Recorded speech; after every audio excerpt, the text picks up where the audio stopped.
ଜୟ ଜଗନ୍ନାଥ ସାଙ୍ଗମାନେ। ଆରେ ଆରେ ସକାଳୁ ସକାଳୁ ହାଣ୍ଡି କଡ଼େଇ ଧରି ସମସ୍ତେ କୁଆଡେ ବାହାରିଲି। ବାବାରେ ମୁଁ ତ ପୁରା ଭୁଲି ହିଁ ଯାଇଥିଲି ଆଜି ଆମର କିଛି ସ୍ପେଶାଲ ଅଛି ବୋଲି।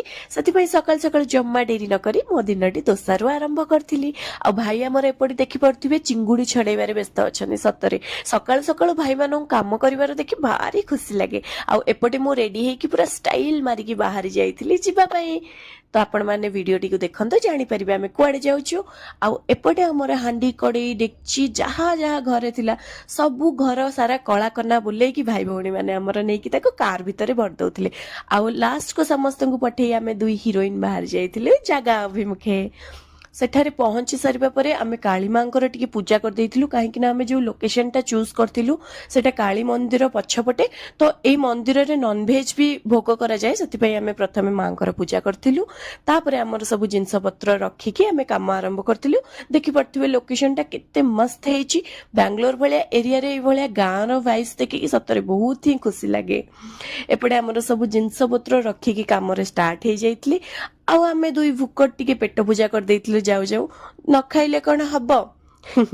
ସେପଟେ କାମ ଷ୍ଟାର୍ଟ ହେଇଯାଇଥିଲା, ରୋଷେଇ ଷ୍ଟାର୍ଟ ହେଇଯାଇଥିଲା। ଆଉ ବ୍ୟାକଗ୍ରାଉଣ୍ଡରେ ଗୋଟେ ମୋନାଲିସା ମ୍ୟୁଜିକ ବାଜୁଥିଲା। ଦେଖିପାରୁଥିବେ ସେ ମ୍ୟୁଜିକକୁ ଶୁଣିକି ଏ ପିଲାର ରିଆକ୍ସନ କେମିତି ଥିଲା। ସତରେ ମନ ଭିତରୁ ପୁରା ପ୍ରେମିକର କୋହ ବାହାରି ପଡୁଥିଲା। ଆଉ ଏପଟେ ଆମର ତିନି ଠକ ଲୁଚିକି ଯାଇକି କାର ଭିତରେ ଦେଖନ୍ତୁ କେମିତି ଉତ୍ତୁପାତ ହଉଛନ୍ତି ରାପ ସଙ୍ଗ ଲଗେଇକି।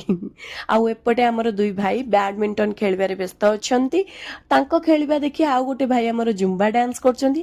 ତାଙ୍କୁ ଦେଖି ମୁଁ ମୋ ଇମୋସନକୁ କଣ୍ଟ୍ରୋଲ କରିପାରିଲିନି, ତାଙ୍କୁ ଚାଲିଗଲି ଟିକେ କମ୍ପାନୀ ଦବା ପାଇଁ, ତାଙ୍କ ସହିତ ମିଶିକି ଡ୍ୟାନ୍ସ କରିବା ପାଇଁ। ମୋ ଡ୍ୟାନ୍ସ ଦେଖିକି ପତିଦେବ କହିଲେ ନେ ନେ ତୁ ଟିକେ ଚିକେନ ପକୋଡା ଖାଇଦେ, ହାଲିଆ ହେଇଯାଇଥିବୁ, ଏନର୍ଜି ଆସିବ। ଆଉ ଏପଟେ ଆମର ହନୁମାନଙ୍କ ଭଳିଆ ଡେଇଁ ଡେଇଁ ଭାଇଙ୍କୁ ଉଠେଇକି ନେଇଯାଉଛନ୍ତି, ଦେଖନ୍ତୁ କେମିତି ଡ୍ୟାନ୍ସ କରିବା ପାଇଁ। ଭାଇ କହୁଛନ୍ତି ନା ନା ସେଠି କରିବାନି ଏଠି କରିବା, ସେଠି ରୋଷେଇ ଚାଲିଛି। ଆଉ ଏପଟେ ଆମର ମେଲୋଡି ଡ୍ୟାନ୍ସ ଷ୍ଟାର୍ଟ ହେଇଗଲାଣି। ଗାଁ ମାନଙ୍କରେ ଯଦି କାହାର ମେଲୋଡି ଗ୍ରୁପ ଦରକାର ଏମାନଙ୍କ ସହିତ କଣ୍ଟାକ୍ଟ କରିବେ, ବିନା ପଇସାରେ ଫ୍ରିରେ ଯାଇକି ଏନ୍ଜୟମେଣ୍ଟ କରିକି ଆସିପାରିବେ। ମତେ ଯେହେତୁ ଭୋଜିରେ ଦିଆଯାଇଥିଲା ଚିଲି ଚିକେନର ଦାୟିତ୍ୱ, ତ ମୁଁ ମୋ ଦାୟିତ୍ୱ କରିବା ସହିତ ଗୀତରେ ଟିକେ ଏନ୍ଜୟ କରି କରି ରୋଷେଇ କରିବାରେ ବ୍ୟସ୍ତ ଥିଲି। ଆଉ ଏପଟେ ଭାଇଙ୍କର ଦିଦିଙ୍କର ମଧ୍ୟ ଗୋଟେ ସୁନ୍ଦର କପଲ ଡ୍ୟାନ୍ସ ଷ୍ଟାର୍ଟ ହେଇଯାଇଥିଲା। ଆପଣ ମଧ୍ୟ ଦେଖିକି ଏ ଡ୍ୟାନ୍ସକୁ ଏନ୍ଜୟ କରନ୍ତୁ। ନାଚି ନାଚି ସମସ୍ତେ ହାଲିଆ ହେଇଗଲା ପରେ ବସି ପଡିଥିଲୁ ଖାଇବା ପାଇଁ। ଯେହେତୁ ଆମେ ଲେଟରେ ଯାଇକି ପହଞ୍ଚିଥିଲୁ ତ ଖାଇଲା ବେଳକୁ ମଧ୍ୟ ଟିକେ ଲେଟ୍ ହେଇଯାଇଥିଲା, ତ କିଛି କଥା ନାହିଁ। ଦିନ ସାରାର ଏନ୍ଜୟମେଣ୍ଟରେ ଆମେ ଖାଇ ଖାଇ ବହୁତ ମଜାମସ୍ତି କରିଥିଲୁ। କିନ୍ତୁ ଖାଇସାରିବା ପରେ ଯୋଉ କଷ୍ଟଟା, ସେଇଟା ତ କେବଳ ଏଇ ବାବାଙ୍କୁ ପଚାରିଲେ ହିଁ ଜଣା ପଡିବ। ସେ ଯେହେତୁ ବାସନ ମାଜୁଛନ୍ତି ମୁଁ ତାଙ୍କୁ ଆଉ ଟିକେ ଚିଡଉଛି, ହଁ ହଁ ଭଲରେ ମାଜ, ଆଉ ଟିକେ ମାଜ। ଓଃ କି ଦୁଃଖ, ମତେ ତ ବହୁତ ହିଁ ଖୁସି ଲାଗୁଛି। ଫାଇନାଲି ସବୁ ଭଲରେ ଭଲରେ ହେଇଗଲା। ଆଉ ଆମେ ମଧ୍ୟ ବାହାରିଥିଲୁ ଘର ଅଭିମୁଖେ। ଆଜିର